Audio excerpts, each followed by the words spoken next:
I'm Mark Muro, Senior Fellow at the Metro Program, work 10 feet away from Mr. Andre Perry. And I have a simple question to get us going here. Let's all just ask ourselves, what does tech mean for black enterprise and prosperity, right? I ask because I think that despite the hype, we're not quite seeing the full opportunity before us, and maybe the threats of missing it. So I think that's where we want to talk a little bit today. So what I'm going to do is highlight some new work from Brookings on how digital technologies are changing the talent equation and opportunity equation for all people in all cities. Along these lines, I'm going to say some things about what digitalization is, why it matters, and how underrepresented communities are doing with it. And then I want to look at how black people in particular are doing in tech, and some ways black people can do for themselves as far as obtaining the skills to get a leg up and capitalize here.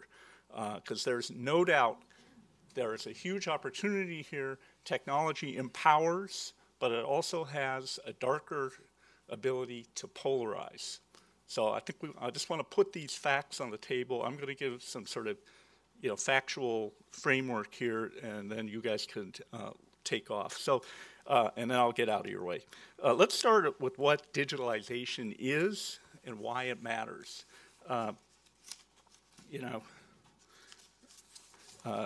Basically, digitalization is the pervasive application of software and IT to every field to transform business and add value. Why does it matter so much? Digitalization matters because digital technology is special. It's not just another technology.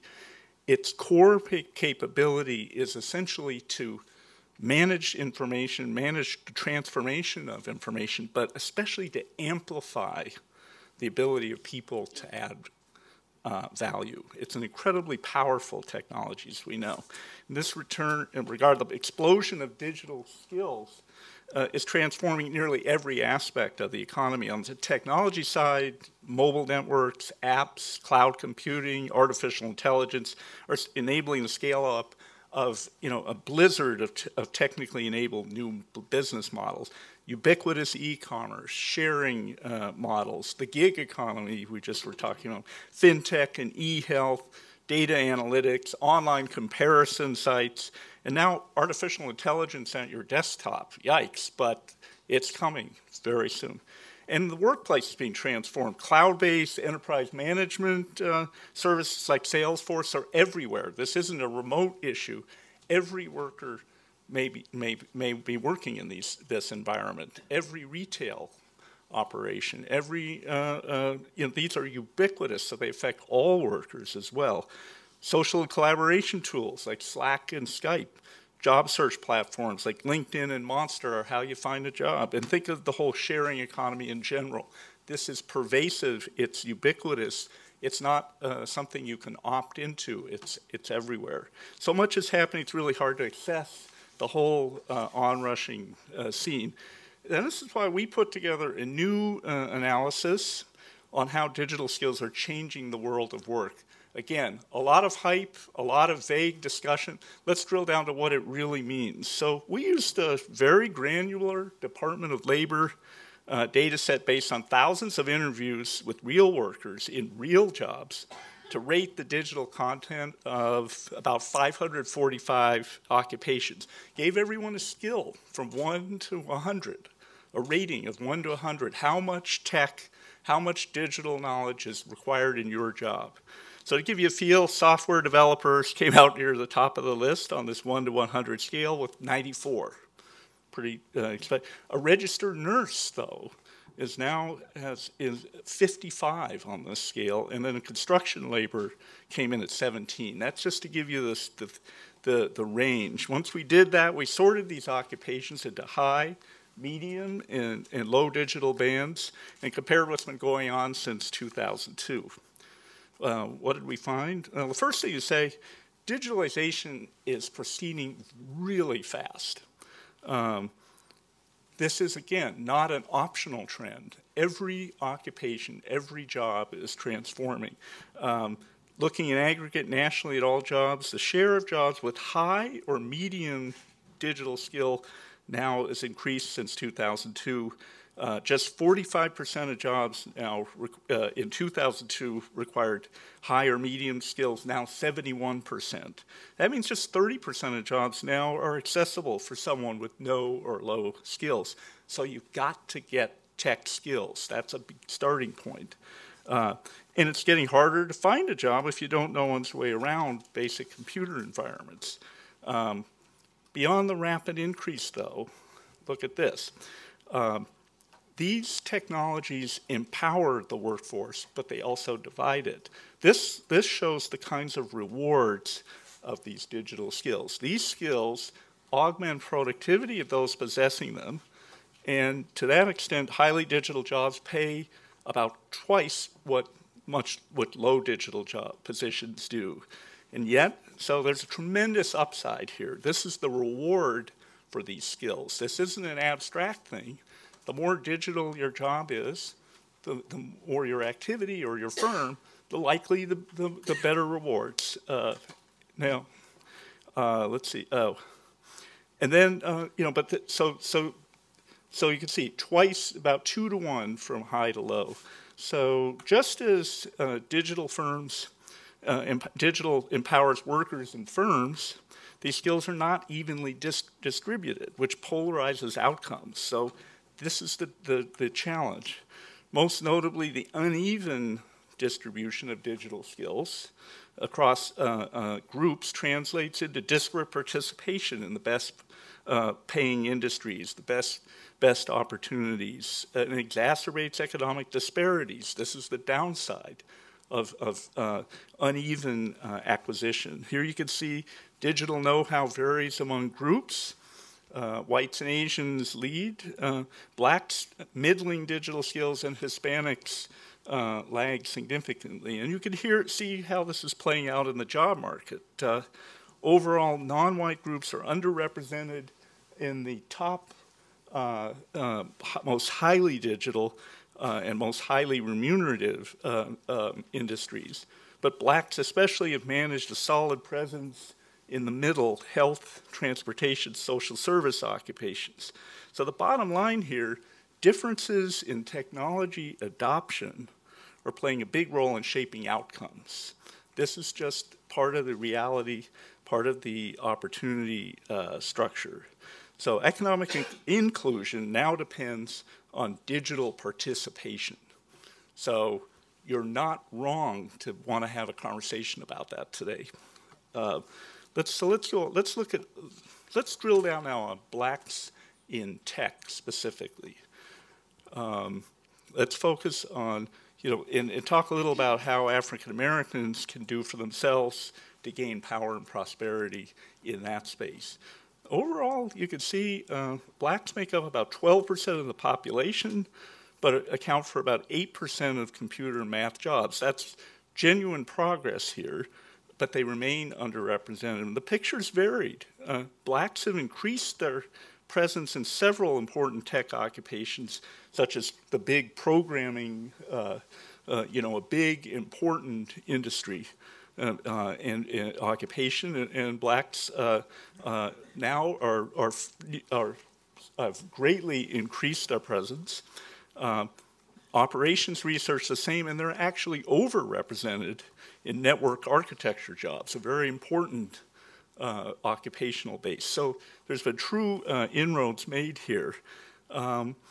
Yet with that said, the presence of blacks in computer and math jobs remains insufficient and is actually moving in the wrong direction in aggregate amid continuing evidence, I would say, of institutional racism.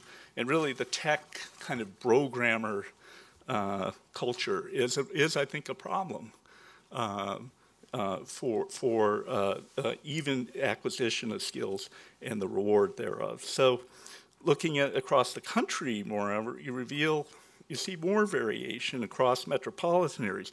It's not the same everywhere.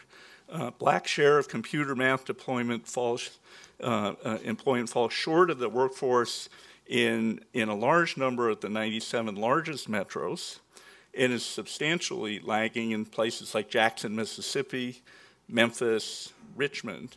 And yet, with that said, blacks are nearly or fully represented in a good number of metros: Deltona, Florida, Las Vegas, Greenville, South Carolina. And Washington is actually a bright spot. Blacks make up about 24.5% of the population, 19% of computer math employment. So it's only moderate underrepresentation, and DC is the sixth fastest improvement of black representation. So this is a good place to have this conversation. There's momentum here, and I think there's momentum in a pretty sizable number of metropolitan areas. So let's talk a little bit about what this means, and then I'll wrap up. What should the community do to participate more widely in the next phase of digital prosperity? I see two specific agendas involving digital skills on the one hand, and then an additional one that's a broader question or priority. To start with the skills building, we think it needs to involve both higher-end coding and professional IT skills, no substitute for that, and, though, digital exposure for everyone. We need to be much more broader in that. This is one of the key skills, and so we need to both get good at the IT coding end of it, but also get better at broader exposure. In terms of the professional IT pipeline, we think the way forward is coming into focus in many cities. It's about minority-serving universities and community colleges, developing aligned and relevant professional degree and pipeline programs. I think this is a good part of the conversation this morning. Really looking forward to hearing the conversation here. But it's also about scaling up non-traditional accelerated learning models. It's not just about the colleges, the universities. It's about micro-credentials, apprenticeships. What are the boot camps doing? Are there enough code skills? Are those accessible? And I think that's another piece of the picture. We have panelists who represent that. And then it's about wide-reaching efforts to build up a broad, inclusive pool of young talent trending towards the IT pathway. Here we're talking about computer science concepts in not high school, not middle school, elementary school. Exposure early, make this fun, and then I think building out middle school math science curriculum. So there's solid work going on, but it needs to be scaled up and with a stronger focus on including underrepresented populations. Turning to the broader inclusion challenge, I would say this has received less attention, but it's also important to make this durable. Companies, educators, nonprofits, neighborhood groups need to develop unprecedented initiatives that mount super relevant, compelling exposure campaigns in schools and media, massively scale up hands-on experiences with modern office tools in school early, and expand entry-level tech training to allow underrepresented populations to go into computer support and network technician roles. There are a lot of these jobs. They're decent paying. They're going to be around for the next 20 years, notwithstanding automation. So get people into a toehold there. Bite Back, a great DC organization's a national model of doing this. Thousands of jobs available with some basic skills in the region. This is an opportunity for even sub-baccalaureate workers. There's good opportunities there. Now this brings me to my last point, and I want to kind of touch on some of the things that I think Rodney's talking about and Andre. In the end, the way forward probably isn't just about tech skills, and it's not just about gaining a place in corporations. In addition, the reality of pervasive tech sector bias and institutionalized racism even argues that black people need to embrace entrepreneurship to create their own tech enterprises free of those barriers. It's telling that black presence in high-tech occupations remains patchy despite the investment of something like $1.2 billion over the last 5 years alone in pipeline diversity programs, including nonprofits and universities. That's not to say that we need to scale those back, of course not, but we're saying that it shows the limits. You need, at the same time, along with the skills pathway, you need an entrepreneurial pathway. So that tells me that true inclusion will only occur when blacks accrue genuine power in tech and business. And I would say, I mean, this is just my advice, is that that will happen fastest when more blacks are building their own tech-powered enterprises. I think that's the fundamental, okay. So I think that's one of the second fundamental here. So it's about tech skills and it's about entrepreneurship. And this is really how I read Rodney Sampson's great hashtag, build something from nothing. Black people have got to leverage the digital revolution. We've seen how important it is, but leverage that to building new businesses that circumvent barriers and generate new wealth. So with that, I want to hand this over to Rodney, knows as much about it as anyone, and he's going to instigate a discussion here with our first panel, right? So, instigate. All right, talk to you soon. Thanks for watching. Be sure to like and subscribe for more videos from Brookings.